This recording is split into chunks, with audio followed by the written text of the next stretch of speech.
नमस्कार, इनफ्यूटुरो के YouTube channel पर आपका स्वागत है। हमारे इस चैनल को लाइक, सब्सक्राइब और शेयर करना ना भूलिए। आज की इस वीडियो में हम चर्चा करेंगे इंश्योरेंस पॉलिसी परचेसिंग पर, बीमा खरीदने पर। हम में से अधिकतर लोग, लगभग सभी लोग जीवन में कभी ना कभी बीमा पॉलिसी ज़रूर खरीदते हैं, इंश्योरेंस पॉलिसी को ज़रूर लेते हैं। इंश्योरेंस पॉलिसी हमारे जीवन का एक अभिन्न अंग बन चुकी है। बिना इंश्योरेंस पॉलिसी के आज के युग में जीना या सर्वाइव करना बिल्कुल भी संभव नहीं है। कई प्रकार की इंश्योरेंस पॉलिसीज आज की तारीख में बाजार में उपलब्ध है। कई इंश्योरेंस कंपनियां इसमें ऑपरेट कर रही हैं और कई प्रकार के एजेंट्स हमारे पास में विभिन्न प्रकार की सलाह देने के लिए हमें आते हैं। इवन हमारे जो फाइनेंशियल एडवाइजर्स होते हैं वो भी हमें टैक्स बचाने के लिए इंश्योरेंस पॉलिसी में इन्वेस्ट करने की सलाह देते हैं। कुछ इंश्योरेंस पॉलिसी कानूनन लेना ज़रूरी है, जैसे मोटर व्हीकल इंश्योरेंस पॉलिसी, और कुछ इंश्योरेंस पॉलिसीज जो होती है वो ऑप्शनल है, चाहे तो हम लें चाहे तो हम ना लें, जैसे लाइफ इंश्योरेंस पॉलिसी और हेल्थ इंश्योरेंस पॉलिसी। अब किसी भी व्यक्ति के लिए इंश्योरेंस पॉलिसी को खरीदने के लिए बड़ी दुविधा हो जाती है जब वो इंश्योरेंस पॉलिसी को खरीदने के लिए बाजार में जाता है। उसके पास में बहुत सारे ऑप्शंस अवेलेबल होते हैं। उस समय ये नहीं सोच पाता है, समझ पाता है कि किस ऑप्शन को मैं चुनूं, कौन सा ऑप्शन मेरे और मेरे परिवार के लिए सबसे बेस्ट रहेगा। तो आज के इस वीडियो में हम इसी विषय पर चर्चा करेंगे कि आपको पॉलिसी खरीदने से पहले किन 10 बातों का ध्यान रखना चाहिए, जिससे अगर आप उन 10 बातों का ध्यान रखेंगे तो आप एकदम सही इंश्योरेंस पॉलिसी को आपके परिवार के लिए और आपके लिए खरीद पाएंगे। सबसे पहले आपको क्या करना है? सबसे पहले आपको सफिशिएंट रिसर्च करना है। रिसर्च का मतलब है कि अच्छे से आप सबसे पहले मार्केट में जाइए। सबसे पहले आप ये देखिए कि कौन कौन सी कंपनीज जो इंश्योरेंस पॉलिसी आप लेना चाह रहे हैं, चाहे वो हेल्थ इंश्योरेंस हो, चाहे वो लाइफ इंश्योरेंस हो, चाहे वो मोटर व्हीकल इंश्योरेंस हो, एक्सीडेंटल इंश्योरेंस हो, आपके व्यक्तिगत जीवन के लिए लेना चाह रहे हैं या फिर आप आपके व्यवसाय के लिए लेना चाह रहे हैं। किसी भी क्षेत्र के लिए इंश्योरेंस पॉलिसी जब आप लेना चाह रहे हैं तो सबसे पहले आपको उसके एक अच्छे से रिसर्च कर लेना है, कौन कौन सी कंपनीज ऑपरेट कर रही है, कौन कौन सी पॉलिसीज हैं, और उन पॉलिसीज को भी आपस में भी कंपेयर करके देखना है कि इस कंपनी की इंश्योरेंस पॉलिसी का कंपेरिजन बी कंपनी की इंश्योरेंस पॉलिसी के दूसरी पॉलिसी से भी करके देख लीजिए। कंपनियों का भी कंपेरिजन कीजिए, पॉलिसीज का भी कंपेरिजन कीजिए। जब आप अच्छे से मार्केट रिसर्च करके जब आप मैदान में उतरेंगे पॉलिसी को खरीदने के लिए तो आपकी चॉइस बिल्कुल सही होगी और आप सही दिशा में मूव कर रहे होंगे। इसलिए इंश्योरेंस पॉलिसी को खरीदने के लिए सबसे पहले रिसर्च करना बहुत आवश्यक है। दूसरी सबसे बड़ी इंपॉर्टेंट बात जो आपको ध्यान में रखना है वो ये है कि केवल इंश्योरेंस को लेना है इसलिए इंश्योरेंस मत लीजिए। केवल बीमा खरीदना सोच लिया इसलिए मत खरीदिए, किसी ने कह दिया इसलिए बीमा मत खरीदिए। Insurance should be need based insurance. आवश्यकता होने पर इंश्योरेंस लेना चाहिए। आवश्यकता विभिन्न प्रकार की हो सकती है, आवश्यकता कम या ज्यादा हो सकती है। तो केवल किसी के सुझाव पे इंश्योरेंस पॉलिसी के अमाउंट को कवर करना या कोई पॉलिसी ले लेना किसी के सुझाव के ऊपर लेने की बजाय आप ये देखिए कि आपको किस इंश्योरेंस पॉलिसी की आवश्यकता है। आपको अगर हेल्थ इंश्योरेंस पॉलिसी की आवश्यकता है तो जरूर लीजिए, आपको लाइफ इंश्योरेंस पॉलिसी की आवश्यकता है तो जरूर लीजिए, आपको अगर व्यवसाय के लिए एक्सीडेंटल पॉलिसी की आवश्यकता है तो जरूर लीजिए। किस कंपनी से लेना है, कौन सी पॉलिसी लेना है और कितने रुपए का कवर करना है, ये आपको निर्धारित करना है आपकी फाइनेंशियल पोजीशन को देखकर, आपके रिक्वायरमेंट को देखकर। तो अमाउंट कितना होना चाहिए और कब लेना है और किस कंपनी की लेना है, इसका निर्णय आप स्वयं करें, रिसर्च करके, अध्ययन करके और सब जगह से जानकारी लेकर। इसके बाद में एक बात और आप ये ध्यान रखिए तीसरे नंबर पे कि कभी भी इनसफिशिएंट पॉलिसी कवर मत लीजिए, कम मत लीजिए। अगर आपकी प्रीमियम भरने की कैपेसिटी कम है और अगर आपने कम इंश्योरेंस पॉलिसी ले ली तो जब आपको जरूरत पड़ेगी तब आप नुकसान में हो जाएंगे। अगर आपकी फैक्ट्री है और आपने जो एक्सीडेंटल इंश्योरेंस पॉलिसी है या फायर इंश्योरेंस पॉलिसी है आपके स्टॉक से कम अमाउंट का ले लिया और स्टॉक किसी कारण से भगवान ना करे जल गया या नुकसान हो गया तो फिर आपको वो नुकसान की भरपाई करना मुश्किल हो जाएगा और आपका व्यवसाय खतरे में पड़ जाएगा। यदि आपकी फैमिली की आवश्यकताएं ज्यादा है और आपने लाइफ इंश्योरेंस का कवरेज कम ले लिया और खुदा ना खास्ता हमारे साथ कुछ हो जाए तो हमारे परिवार को पालन करने के लिए फाइनेंशियल रिक्वायरमेंट की आवश्यकता पूरी करने के लिए अमाउंट पूरा नहीं मिलेगा और वहां पे परिवार फाइनेंशियल क्राइसिस में आ सकता है। तो कभी भी इनसफिशिएंट पॉलिसी कवरेज ना लें, कम पॉलिसी कवरेज ना लें। प्रीमियम को बचाने के चक्कर में कभी भी पॉलिसी कवरेज कम ना लें। जितनी आवश्यकता है कम से कम उतना पॉलिसी कवर जरूर लें। चौथे नंबर पे आपको ये ध्यान रखना है कि पॉलिसी का जो डॉक्यूमेंट होता है वो जरूर पढ़ लें। आप जो इंश्योरेंस पॉलिसी लेना चाह रहे हैं, जिस भी क्षेत्र में इंश्योरेंस पॉलिसी लेना चाह रहे हैं, उस पॉलिसी के टर्म्स एंड कंडीशन, उससे मिलने वाले बेनिफिट्स और आपकी जिम्मेदारियां जो है वो सब किसी भी इंश्योरेंस पॉलिसी डॉक्यूमेंट में दी होती है। तो सबसे पहले आप इंश्योरेंस पॉलिसी को पढ़िए। इंश्योरेंस खरीदने के पहले आप इंश्योरेंस पॉलिसी के डॉक्यूमेंट को जरूर पढ़ लीजिए कि उसमें क्या क्या कवरेज है, आपको क्या क्या सुविधाएं मिलने वाली है, क्या वो आपकी रिक्वायरमेंट और आवश्यकताओं पे फिट बैठ रही है या नहीं बैठ रही है। तो उस इंश्योरेंस पॉलिसी को डॉक्यूमेंट पढ़ने से आपको उस इंश्योरेंस के बारे में, उस पॉलिसी के बारे में पूरी जानकारी प्राप्त हो जाएगी। उसके बाद ही इंश्योरेंस पॉलिसी को लीजिए। इसके बाद में केवल टैक्स को बचाने के लिए इंश्योरेंस मत लीजिए। 5वें नंबर पे आपको ये भी ध्यान रखना है, कई बार आपको आपके फाइनेंशियल एडवाइजर या टैक्स एडवाइजर सलाह दे देते हैं कि आप इंश्योरेंस पॉलिसी ले लीजिए, आपको टैक्स में से छूट मिल जाएगी। केवल टैक्स में से छूट लेने के लिए आप इंश्योरेंस पॉलिसी मत लीजिए, क्योंकि आप 1 साल टैक्स में से छूट ले लेंगे, परंतु उस इंश्योरेंस पॉलिसी की प्रीमियम आपको आने वाले कई सालों तक भरना पड़ेगी।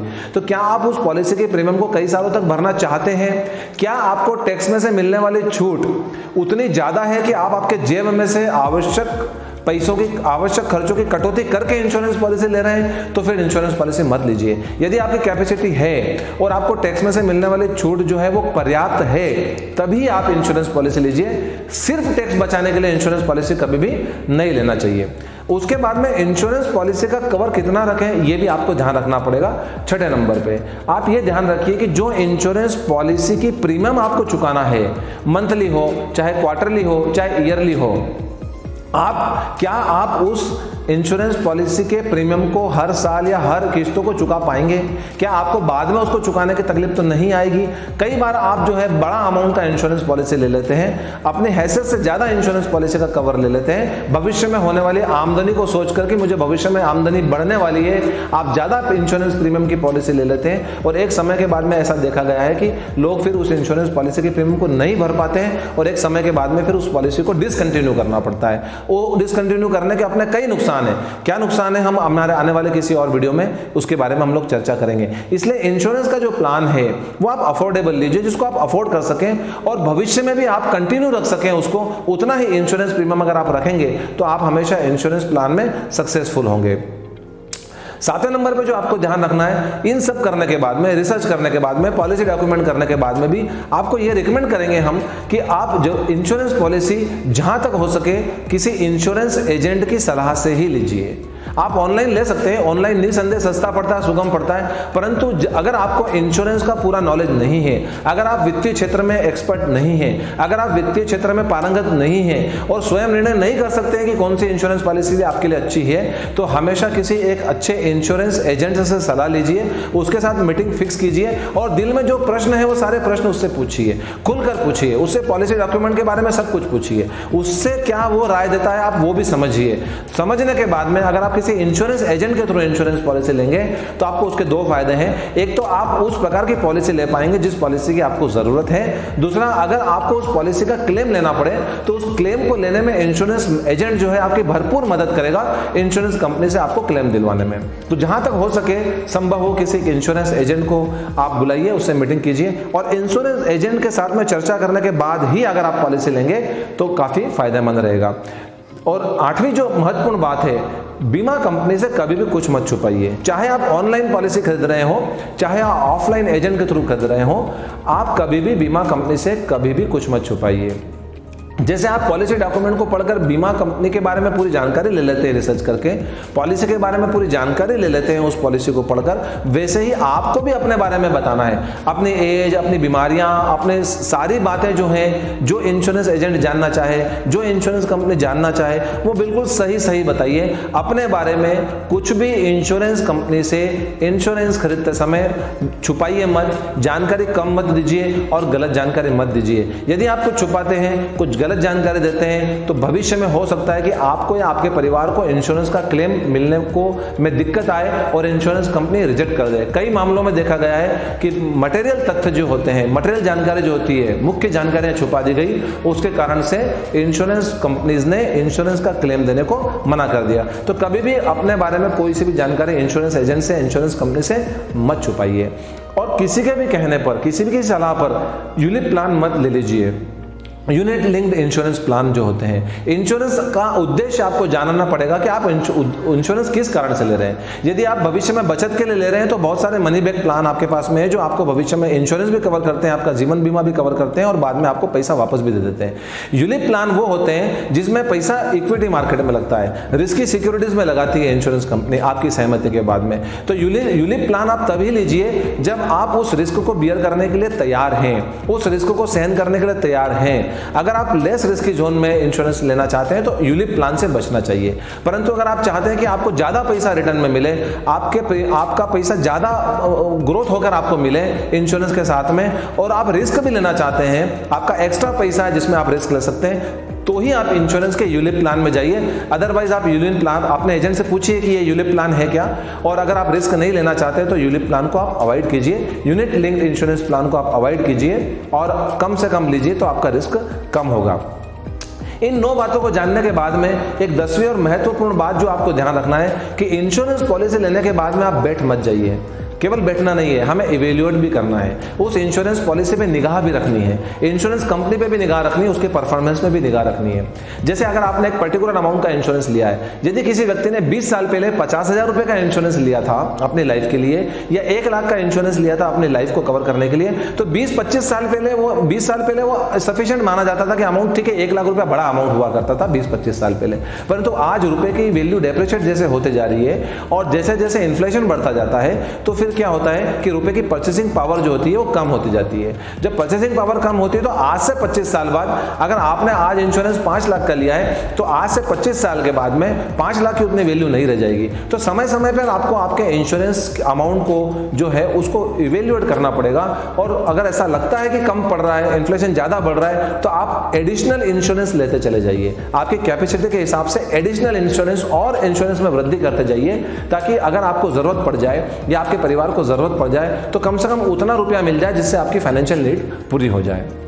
तो देखा आपने, कम से कम इन 10 बातों को तो आप ध्यान रखिए। इसके अलावा भी बहुत सारी बातें हैं जिनको हम थ्योरेटिकली और टेक्निकली जो है हम लोग बिल्कुल पॉइंट वाइज डिस्कस करेंगे हमारे आने वाले अलग अलग वीडियोस में। तो आप हमारे साथ में बने रहिए और इसी प्रकार के वित्तीय और आर्थिक मामले और व्यावसायिक मामलों के बारे में नई नई अपडेट्स और नई नई रोचक जानकारियों को प्राप्त करने के लिए हमारे यूट्यूब चैनल से जुड़े रहिए। हमारे यूट्यूब चैनल को सब्सक्राइब, लाइक और शेयर करना ना भूलें, और हमारी वेबसाइट को जरूर विजिट कीजिए www.infuturo.in।